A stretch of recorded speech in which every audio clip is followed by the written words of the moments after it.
नमस्कार, आप देख रहे हैं सादा न्यूज और मैं हूं आपके साथ कंचन। भोपाल के लालघाटी चौराहे पर पंडित दीनदयाल उपाध्याय की पुण्यतिथि पर श्रद्धांजलि कार्यक्रम का आयोजन किया गया।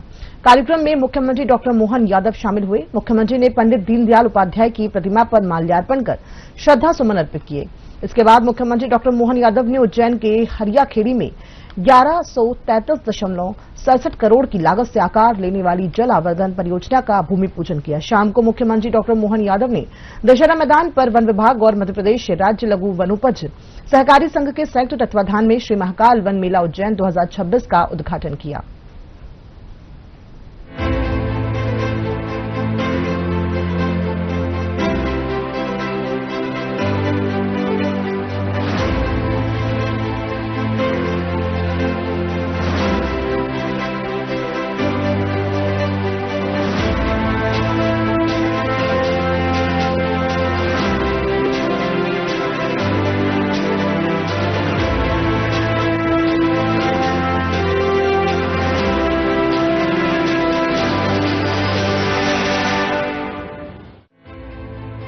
भोपाल के लालघाटी चौराहे पर पंडित दीनदयाल उपाध्याय की पुण्यतिथि पर श्रद्धांजलि कार्यक्रम आयोजित किया गया है। कार्यक्रम में मुख्यमंत्री डॉक्टर मोहन यादव शामिल हुए। मुख्यमंत्री ने पंडित दीनदयाल उपाध्याय की प्रतिमा पर माल्यार्पण कर श्रद्धा सुमन अर्पित किए हैं। इस दौरान उन्होंने उनके विचार और राष्ट्र सेवा के प्रति समर्पण को याद किया। कार्यक्रम के दौरान मुख्यमंत्री ने वृक्षारोपण भी किया और पर्यावरण संरक्षण का संदेश दिया। इस अवसर पर पार्टी पदाधिकारी, जनप्रतिनिधि और कार्यकर्ता बड़ी संख्या में मौजूद रहे। पंडित दीनदयाल उपाध्याय की पुण्यतिथि पर आयोजित इस कार्यक्रम में उनके एकात्म मानववाद के सिद्धांतों को आत्मसात करने का संकल्प भी दोहराया गया। मुख्यमंत्री डॉक्टर मोहन यादव ने कहा कि जब विश्व में सभी और साम्यवाद और समाजवाद की विचारधाराओं का प्रभाव था, तब पंडित दीनदयाल उपाध्याय ने भारत की सनातन विचारधारा को युगानुकूल रूप में प्रस्तुत करते हुए देश को एकात्म मानववाद और अंत्योदय की कल्याणकारी दृष्टि प्रदान की है। यह हमारी सांस्कृतिक विरासत को निरंतरता प्रदान करने का प्रभावी प्रयास था। पंडित दीनदयाल उपाध्याय एकात्म मानववाद और अंत्योदय के पूर्णता और समर्थ भारत निर्माण के चिंतक थे। देश की आजादी के साथ लोकतांत्रिक देश के अंदर, दुनिया के अंदर दो विचारधाराओं का प्रादुर्भाव पूर्व से था। एक तरफ समाजवाद और एक तरफ हमारा बगल का चीन और उनके साथ जुड़े हुए सारे लोगों का माओवाद। ऐसे में समाजवाद का ही एक थोड़ा अलग प्रकार का रूप दुनिया ने अमेरिका और उनकी देशों के साथ भी देखा था। लेकिन ऐसे समय में देश की जड़ों से जुड़कर राजनीतिक धारा क्या हो, हमारी संस्कृति की सांस्कृतिक विरासत के लेकर के एकात्म मानववाद का नया सिद्धांत प्रतिपादित करते हुए हमारे विचारों के प्रणेता पंडित दीनदयाल उपाध्याय जी ने वैचारिक रूप से भारतीय सनातन संस्कृति के साथ जोड़ करके गरीब से गरीब आदमी की जिंदगी में बेहतर से बेहतर क्या हो सकता है, अमीर और गरीब के बीच में भावनात्मक संबंध बनाने के लिए शरीर, मन, बुद्धि, आत्मा और ये खास करके परा अपरा जो भगवान ने गीता के अध्याय 7वें में कहा भी है, जिसके आधार पर अपरा और परा का मूल भाव चैतन्य करते हुए हमारे शरीर के साथ जो कल्पना की गई है जीवंत इकाई के नाते से, इस उदात्त भाव को लाकर के राजनीतिक क्षेत्र में स्थापित करने का जो काम किया है, अद्भुत है। आज यशस्वी प्रधानमंत्री के नेतृत्व में देश जब दुनिया के सामने दृढ़तापूर्वक खड़ा है, तो ऐसे में वो गरीब से गरीब आदमी के हकों की चिंता करते हुए समान रूप से गरीब आदमी के लिए पर्याप्त अन्न की व्यवस्था, निःशुल्क अन्न की व्यवस्था, हर गरीब के छत की व्यवस्था, गैस चूल्हे से लगाकर स्वाभिमान के साथ जीने के सारे प्रबंधन और उच्च शिक्षा से लगाकर के सैन्य क्षमता तक सब क्षेत्रों में सरकार की बजटीय व्यवस्थाओं के बलबूते पर भारत चहु और प्रगति कर रहा है। ऐसे समय में हम अपने पंडित दीनदयाल उपाध्याय जी को भी स्मरण कर रहे हैं। मेरी अपनी ओर से आज के इस अवसर पर दूरदृष्टि, विचारक, संगठक, राष्ट्रभक्त, सादगी, समर्पण और सेवा के प्रतिमूर्ति पंडित दीनदयाल उपाध्याय जी का पुण्य स्मरण करते हुए मैं भोपाल इकाई के अध्यक्ष रविंद्र यति जी आपको बधाई देना चाहूंगा।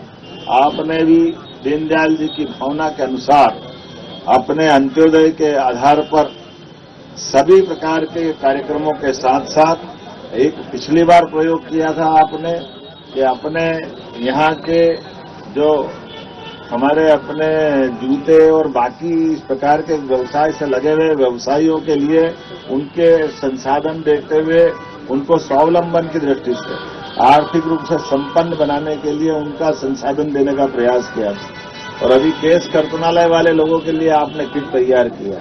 ये एक तरह से हमारे समाज के सभी लोगों को साथ लेकर चलने की भावना दी और रोजगार छोटा हो या बड़ा रोजगार स्वावलंबन सिखाता है। ऐसे में ये अच्छा विचार लाते हुए मेरी अपनी ओर से एक बार फिर इस पूरे आयोजन की सबको बधाई, बहुत बहुत धन्यवाद। भारत माता की जय। मुख्यमंत्री डॉक्टर मोहन यादव ने उज्जैन के हरियाखेड़ी में 1133.67 करोड़ की लागत से आकार लेने वाली जल आवर्धन परियोजना का भूमि पूजन किया है। सिंहस्थ 2028 को दृष्टिगत इस परियोजना पर काम किया जा रहा है। यहीं से उन्होंने डोर टू डोर कचरा कलेक्शन करने वाली 16 गाड़ी और 5 अन्य वाहनों को हरी झंडी दिखाकर रवाना किया। सीएम ने मंच से उज्जैन में आयुर्वेदिक के एम्स स्थापित करने की घोषणा की है। सीएम हरियाखेड़ी में भूमि पूजन करने के बाद कालिदास अकादमी पहुंचे, जहां उनका भव्य स्वागत किया गया। इस दौरान पूर्व मंत्री पारस जैन, महापौर मुकेश टटवाल, निगम अध्यक्ष कलावती यादव, शिवेंद्र तिवारी, जगदीश पांचाल, उमेश सेंगर, राजेंद्र भारती, निगम जोन अध्यक्ष के साथ कई पार्षद मौजूद रहे। सीएम ने मंच से उज्जैन में आयुर्वेदिक के एम्स स्थापित करने की घोषणा भी की है। उन्होंने कहा कि जब धन्वंतरी का संबंध उज्जैन से है तो एम्स यहीं पर बनेगा। उन्होंने कहा कि हरियाखेड़ी योजना के बाद उज्जैन में जल प्रदाय की किल्लत का सामना नहीं करना पड़ेगा। 17 नई टंकियां भी बनेंगी। नागझीरी और निनोरा रेडीमेड गारमेंट्स में रोजगार प्रबंधन कर दिए हैं। जो बहनें काम करेंगी उन्हें 5,000 रुपए सरकार मिलाकर देगी। कालिदास अकादमी में शेड बनाया जाएगा। मार्च माह में साइंस कॉलेज में 1200 लोगों के बैठने की क्षमता वाला गीता भवन का लोकार्पण होगा। उज्जैन से पीतमपुर तक बनने वाला उज्जैन इंदौर रोड का भी भूमि पूजन जल्द होगा। नगर निगम के बड़े भूमि पूजन के काम के माध्यम से एक नया रिकॉर्ड नगर निगम ने बनाया और केवल नगर निगम ने नहीं, स्वास्थ्य विभाग भी पीछे नहीं है। स्वास्थ्य विभाग के माध्यम से भी 2 हॉस्पिटल, एक युवागंज का बड़ा हॉस्पिटल जिसका भूमि पूजन लगभग 20 करोड़ की लागत है और 3 करोड़ का भूमि पूजन भैरवगढ़ के हॉस्पिटल के जोरदार अभिनंदन। जहां भी हॉस्पिटल तो लोगों की जिंदगी के लिए बहुत आवश्यक है। आज जब ये 1100 करोड़ से ऊपर के निर्माण कार्यों की लोकार्पण भूमि पूजन की बात कर रहा हूं तो जितना बड़ा काम एक तरह से ये हो रहा है, अब पानी के संकलन का, पानी के पीने का प्रबंधन का हमारे पास बड़ा यूनिट त्रिवेणी के पास हरियाखेड़ी में हो रहा है। लेकिन जब मैं यहाँ पानी के सप्लाई की बात कर रहा हूँ, विकास की बात कर रहा हूँ, तो ये बार बार हमारा कालिदास अकादमी में ये टेम्परेरी हमको सेट बनाना पड़ता है। अब टेम्परेरी बनाने की जरूरत नहीं, आज इसका भूमि पूजन भी हो रहा है। ये परमानेंट रूप से बना रहेगा, जिसके माध्यम से सभी प्रकार के आयोजनों के लिए हमेशा के लिए एक सौगात मिल जाएगी। आज के अवसर पर 1167 करोड़ के 9 विकास कार्य बाबा महाकाल के चरणों में लोकार्पित कर रहा हूं। जोरदार अभिनंदन करें 9 विकास कार्यों के लिए अलग प्रकार से। इतना ही नहीं, इनके साथ साथ हमारे लिए आज बच्चों को लैपटॉप भी दिए गए। यहाँ स्वाध्याय के लिए बच्चों को पढ़ाने के लिए जिला प्रशासन के माध्यम से भी जोरदार अभिनंदन करेंगे हमारे अपने बच्चों को आगे बढ़ाने के लिए। हमारे लिए सिंहस्थ में भी जो घर बन रहा है, लगभग 5 करोड़ लोग इस सिंहस्थ के अंदर स्नान कर सकते हैं। इतना बड़ा सिस्टम बनाया। जब मैं आपसे बात कर रहा हूं तो यहाँ पर प्रोजेक्ट संवर्धन के माध्यम से बहुत सारे प्रकार से माता और शिशु स्वास्थ्य को सशक्त बनाने के लिए एक बड़ा अभियान बनाया जा रहा है, इसकी चिंता भी हमने ली, क्योंकि हमारा संकल्प है माँ स्वस्थ हो और हर बच्चा पोषित हो। हमारे लिए सौभाग्य की बात है, विकास के मामले में जब बात कर रहे हैं तो ये क्राउड मैनेजमेंट का, ट्रैफिक के बढ़ते हुए दबाव के आधार पर नए वैकल्पिक मार्ग बनाने का भी निर्णय हमारी सरकार ने लिया है। उज्जैन से इंदौर का 6 लेन बनने के कगार पे, लेकिन उज्जैन से इंदौर का नया 4 लेन का भी बहुत जल्दी भूमि पूजन होने वाला है। 14 में वो जोशिया सीधा उज्जैन से तक जुड़ने वाला, ये उज्जैन तो मेट्रोपॉलिटन सिटी के रूप में आया, उज्जैन के महानगर बनने वाला, इंदौर, उज्जैन, देवास, शाजापुर, रतलाम का हिस्सा, ये पूरा मेट्रोपॉलिटन के रास्ते से एक महानगर की तरफ बढ़ने वाला। ऐसे में जब एम्स का, मेडिकल कॉलेज का एम्स भोपाल में खुला है, तो आयुर्वेद का धन्वंतरी इंस्टीट्यूट उज्जैन में खोला जाएगा, इसमें कोई शंका नहीं।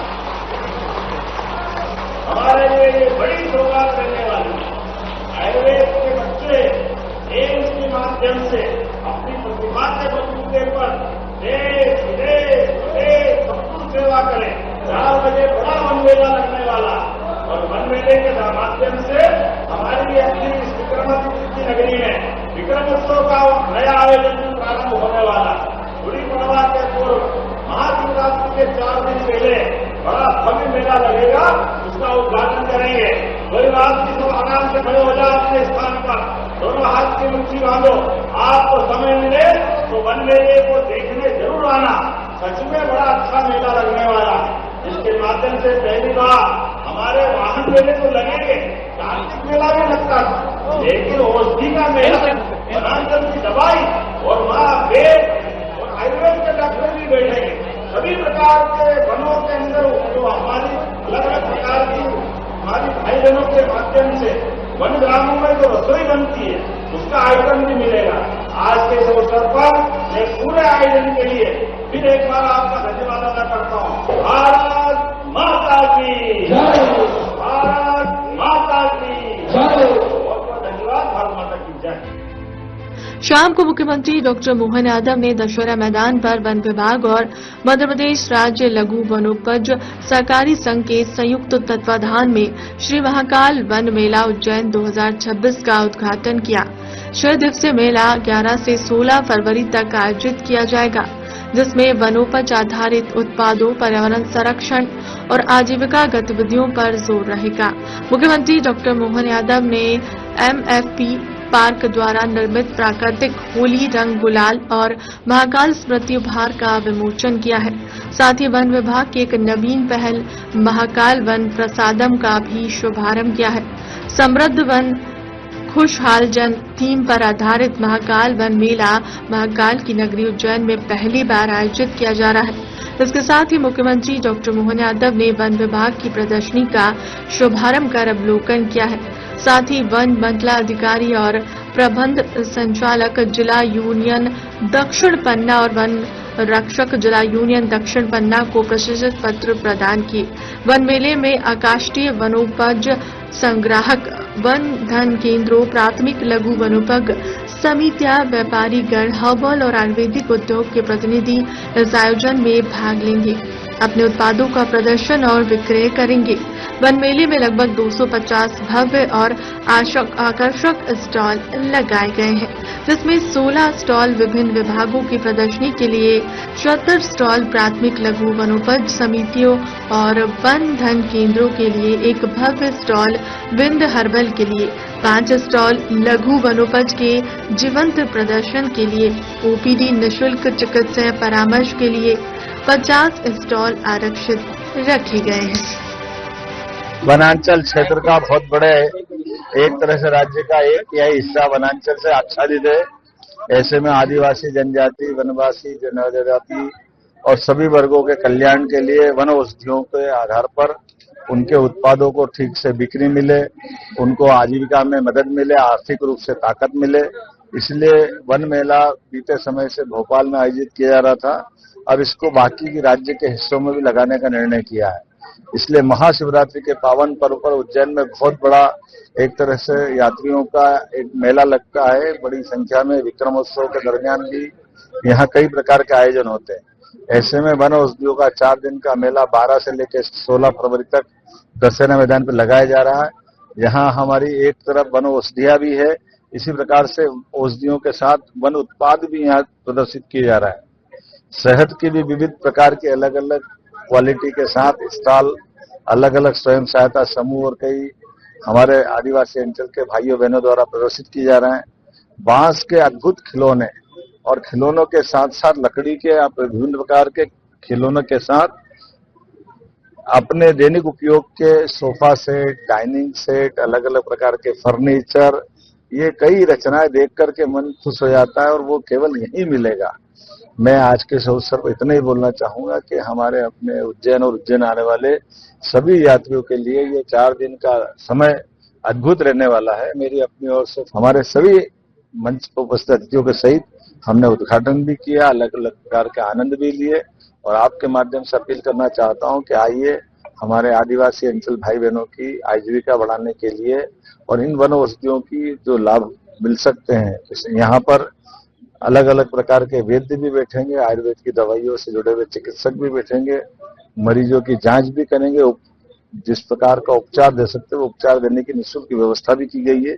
इसका समूचा आप सब लाभ उठाएं। इस विक्रम उत्सव का आनंद तो हर साल 20 साल से उज्जैन में हम लेते आए हैं और विक्रम उत्सव से लेकर गंगा दशमी तक का एक लंबा अलग अलग कार्यक्रमों का सिलसिला यहाँ से प्रारंभ होगा। शिवरात्रि के अवसर पर बाबा महाकाल की नगरी से सम्राट विक्रमादित्य का 2000 साल पुराना गौरवशाली अतीत जो शासन के सभी सूत्रों के साथ आज भी लोगों के दिल में जीवित है। जब न्याय की बात हो, दानशीलता की बात हो, धर्म के आधार पर अपने जीवन की पद्धति की बात हो, वीरता की बात हो, गंभीरता की बात हो, जीवन के हर क्षेत्र में पराक्रम और पुरुषार्थ लेकर के एक ऐसा सम्राट विक्रमादित्य अपने जीवन काल में 2000 साल पहले शासन चलाते हैं, जिनको दुनिया आज भी उनके शासन के सूत्रों के बलबूते को दुनिया के सर्वश्रेष्ठ शासनकर्ताओं में से मानते हैं। भगवान राम के काल को विक्रमादित्य के काल से तुलना करके हर काल में परवर्ती राजाओं ने विक्रमादित्य के समान सुशासन की कल्पनाएं की है। मैं उम्मीद करता हूं कि विक्रमादित्य के विक्रमोत्सव के दरमियान होने वाले कार्यक्रमों से हमारी सनातन संस्कृति की गौरवशाली विरासत से भी लोग परिचित होंगे और विक्रम की नगरी से आकर के जुड़ने का एहसास रहेगा।